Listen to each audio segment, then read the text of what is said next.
Hello everyone, welcome to my channel. இன்னைக்கு நாம standard 10th maths chapter number 3 அல்ஜிப்ரால example 3.13 and 14 வந்து பார்க்க போறோம். क्वेश्चनல ஃபர்ஸ்ட் 3.13ல என்ன கொடுத்திருக்காங்கன்னு பார்த்தோம்னா கொடுத்திருக்க ஃபாலோயிங் சப்டிவிஷன் வந்து ஒரு ரேஷனல் எக்ஸ்பிரஷன். அந்த ரேஷனல் எக்ஸ்பிரஷனை வந்து ஒரு லோயஸ்ட் ஃபார்ம்ல எழுத சொல்லிருக்காங்க. அதாவது கொஞ்சம் இதை சிம்பிளிஃபை பண்ணி எழுத சொல்லியிருக்காங்க. அவ்வளவுதான். இப்போ இந்த x-3 எனக்கு அதாவது ஃபர்ஸ்ட் டினாமினேட்டரில் என்ன கொடுத்துருக்காங்கன்னா x-3 டிவைடட் பை x² - 9. அதில் வந்து நியூமரேட்டரில் இருக்கிற x-3 நான் ரெடியூஸ் பண்ண முடியாது, அதை அப்படியே வச்சுருக்கேன். கீழே இருக்கக்கூடிய அதாவது டினாமினேட்டரில் இருக்கக்கூடிய x² - 9 நான் எப்படி ரெடியூஸ் பண்ணலான்னு பார்த்தோம்னா x² - 9 3² எழுதிக்கலாம். அப்படின்னா இது எந்த ஃபார்முலா இருக்குது? a² - b². அப்படின்னா ஃபார்முலா என்னென்னு பார்த்தோம்னா a + b × a - b. அப்படின்னா ஏங்கிறது x, பிங்கிறது 3.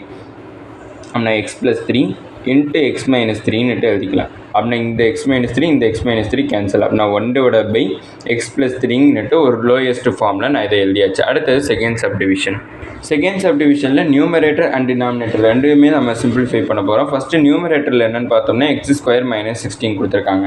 அதை எப்படி எழுதலாம்னு பார்த்தோம்னா x² - 16 4² எழுதிக்கலாம். டிவைடட் பை இதை நான் சிம்பிளிஃபை பண்ணுறதுக்கு இதை நான் ஃபேக்டரைஸ் பண்ணுறேன். அப்படின்னா நான் மல்டிப்ளை பண்ணால் எனக்கு 16 கிடைக்கணும். அதாவது நான் 2 நம்பர் சூஸ் பண்ணணும்.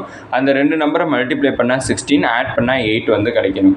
அப்படி 2 நம்பர் என்ன பார்த்தோம்னா 4 4s are 16. அப்படின்னா 4 × 4 வந்து 16 கிடைக்கும். 4 + 4 வந்து எனக்கு 8 வந்து கிடச்சிருக்கு. அப்படின்னா இதை எப்படி எழுதலாம்னு பார்த்தோம்னா x + 4 × x + 4 அப்படின்ட்டு எழுதிக்கலாம். அப்படின்னா இதை நான் சிம்பிளிஃபை பண்ணணும் நியூமரேட்டர். அப்படின்னா இது a² - b² ஃபார்முலா ஃபார்மேட். அப்படின்னா சிம்பிளிஃபை பண்ணனா a + b × a - b. அப்படின்னா x + 4 × x - 4 divided by x + 4 × x + 4 எனக்கு கிடச்சிருக்கு.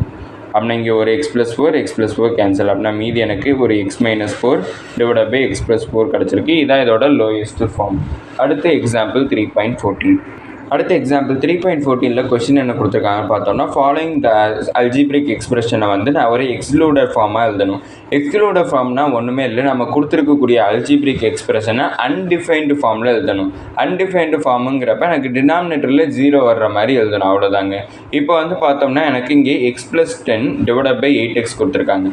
இங்கே எக்ஸுக்கு பதிலாக நான் ஒரு நம்பர் சப்ஸ்டியூட் பண்ணணும். அப்படி அந்த நம்பரை சப்ஸ்டியூட் பண்ணுறப்ப எனக்கு வரக்கூடிய ஆன்சர் வந்து எனக்கு 1/0, அதாவது டினாமினேட்டரில் 0 வர்ற மாதிரி வரணும். அப்படி வந்துச்சுன்னா தான் எனக்கு வந்து அன்டிஃபைன்டுன்னு சொல்லுவோம். அப்படின்னா எனக்கு 1/0ங்கிற ஃபார்மேட்டில் வரணும். இல்லைனா நியூமரேட்டரில் என்ன நம்பர்னாலும் இருந்துக்கலாம்.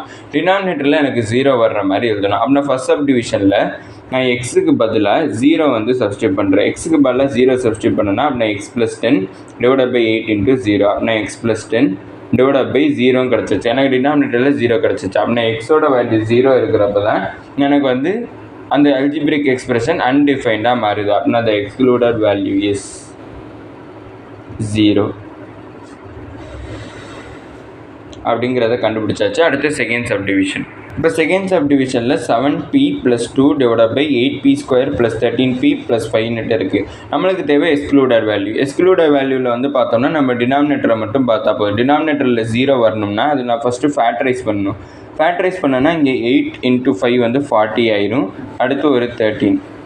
அப்படின்னா நான் 2 நம்பர் சூஸ் பண்ணால் அந்த 2 நம்பரை மல்டிப்ளை பண்ணுறப்போ 40 கிடைக்கணும், ஆட் பண்ணுறப்போ 13 கிடைக்கணும். அப்படின்னா 8 × 5 அதை மல்டிப்ளை பண்ணால் 40, ஆட் பண்ணணும்னா 13 வந்து கிடச்சிடும்.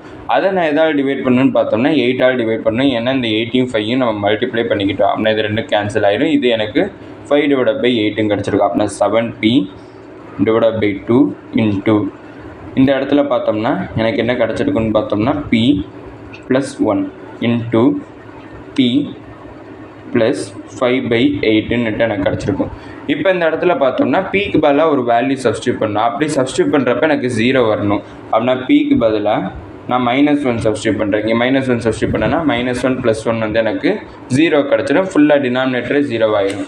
அதுக்கப்புறம் பிக்கு பதிலாக நான் -5/8 சப்ஸ்டியூட் பண்ணேன். அப்படின்னா -5/8 + 5/8 0 ஆகிடும்.